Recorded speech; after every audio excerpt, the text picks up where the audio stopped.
मित्रांनो, सहकुटुंब सहपरिवार या मालिकेच्या आजच्या भागामध्ये पशा सरिताकडे येतो आणि ती नालायक ज्योती तुला काय म्हटली होती असं सरिताला विचारतो. सरिता खूप रडत असते तेव्हा ती सांगते की ती मला म्हणाली की तुझा नवरा, तुझं कुटुंब, हे घर पण माझं आहे. हे सांगत असताना सरिताला खूप वाईट वाटत असतं.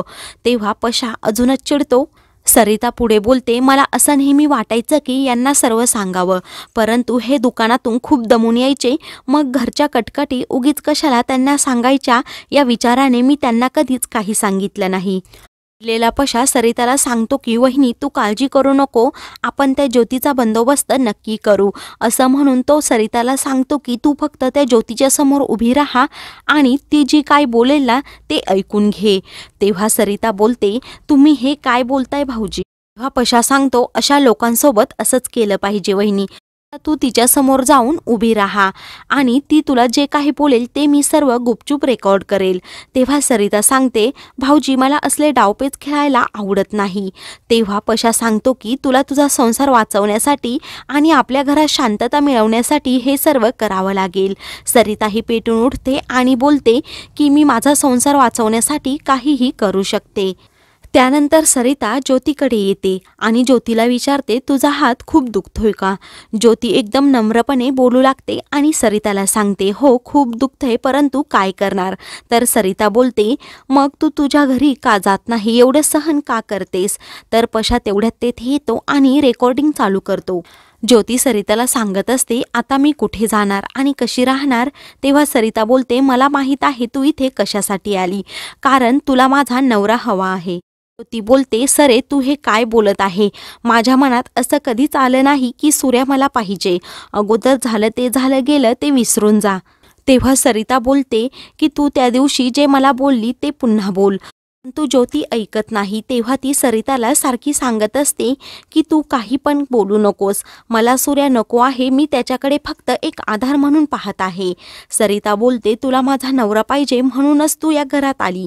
तू त्या दिवशी स्पष्टपणे मला तसं सांगितलं पण होतं, तुझं ते सर्व माझं असेल आणि माझं ते सर्व तुझं असेल असंही तू बोलली होती.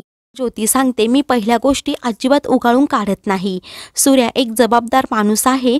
सूर्याला गावात एक मान आहे आणि सर्व कुटुंबाची जबाबदारी तो घेतो आणि बायकोवर एवढं प्रेम करतो, म्हणून मी त्याच्याकडे खूप आदराने पाहते.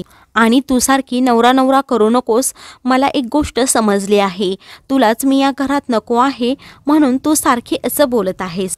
सरिता तिला सांगत असते की त्या दिवशी तू काय बोलली ते मला अगोदर सांग, परंतु ज्योती मान्य करायलाच तयार नसते आणि सूर्याचं आणि माझं नाव तू अशा पद्धतीने घेणार असशील तर मी इथून जायला तयार आहे. ती उलट सरितालाच धमकावते.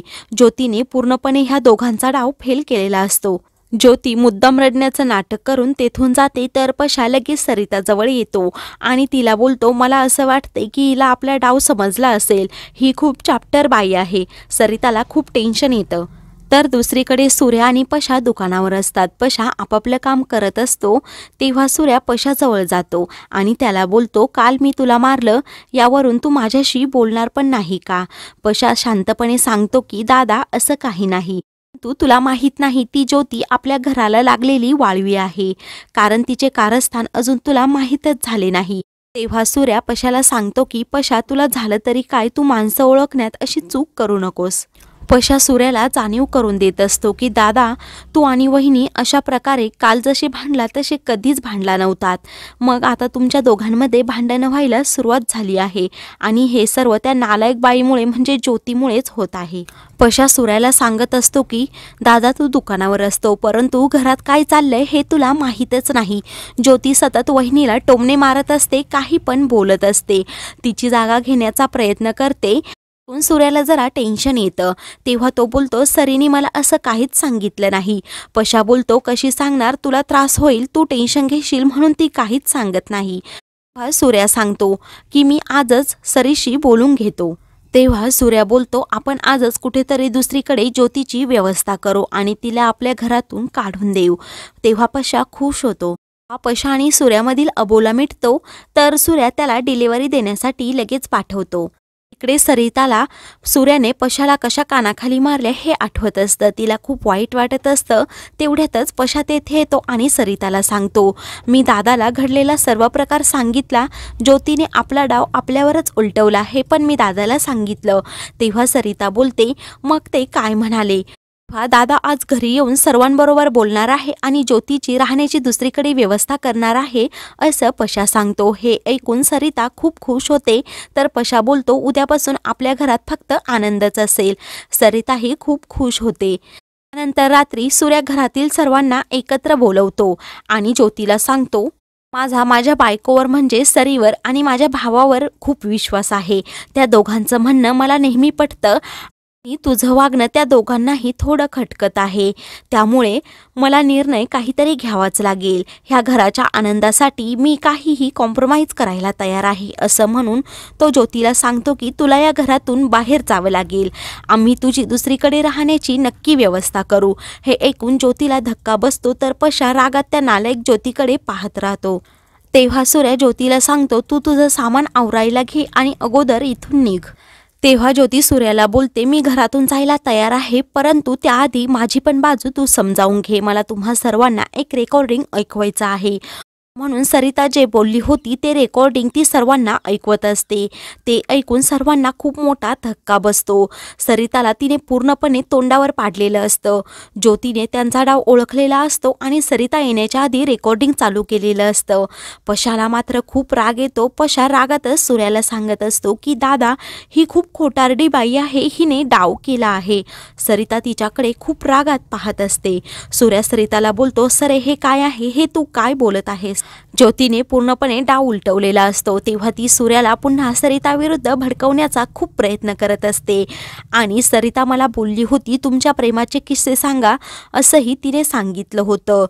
मात्र सरिताला धक्का बसतो कारण ज्योती पूर्णपणे खोटं बोलत असते. अशा सूर्याला सांगण्याचा प्रयत्न करत असतो, दादा ही ज्योती खोटं बोलत आहे, तू जरा ऐकून घे. सूर्या पशावर ओरडतो आणि ज्या व्यक्तीवर आरोप केले आहे तिला बोलू देत असं म्हणतो आणि सरिताला बोलायला सांगतो. सरिता काही एक बोलत नाही आणि ज्योतीसमोर येऊन उभी राहते आणि सणासण ज्योतीच्या कानाखाली मारते. सरिताला खूप राग आलेला असतो. कानाखाली मारल्यानंतर मात्र सर्वांना धक्का बसतो. सरिता लगेच तेथून जाते. त्या पाठोपाठ सूर्याही जातो. रूममध्ये सरिता असते, ती रडत असते. सूर्या सरिताला चांगलं सुनावत असतो. सरिता सांगत असते, तिच्याकडून खरं वधवून घेण्यासाठी मी हा प्लॅन केला होता. सूर्या ज्योतीचीच बाजू घेऊन बोलत असतो आणि सरिताला चांगलंच झापतो. सूर्या बोलतो, सरे तू खूप चुकीची वागली आहे, तू ज्योतीची माफी माग. हे ऐकून सरिताला धक्का बसतो. सरिताला खूप वाईट वाटतं. तेव्हा सरिता सांगते, तुम्हाला त्रास झाला त्याबद्दल मी तुमची माफी मागेल, परंतु तिची कधीही माफी मागणार नाही असं ती स्पष्टपणे सांगते. तेव्हा सूर्या रागातच तेथून हॉलमध्ये जातो. ज्योती तेथेच बसलेली असते, रडण्याचं नाटक करते आणि सूर्याला सांगते की मी जात आहे, फक्त माझ्या पोरांची काळजी घे असं म्हणून ती सूर्याच्या पाया पडणार. तितक्यात सूर्या तिला थांबवतो. तेव्हा ज्योती तेथून बाहेर जाते. तर सूर्या तिला आवाज देत तिच्या पाठोपाठ जातो. इकडे सरिता रूममध्ये बसलेली असते. सूर्याच्या बोलण्याचा ती विचार करत असते. तर मित्रांनो, पुढील भागामध्ये सूर्या आणि ज्योती एकमेकांच्या मिठीत असतात. हे सर्व पशा आणि सरिता पाहतात. त्या दोघांनाही धक्का बसतो. तर मित्रांनो, अशाच मालिकेंचे पुढील भाग पाहण्यासाठी चॅनलला सबस्क्राईब करा.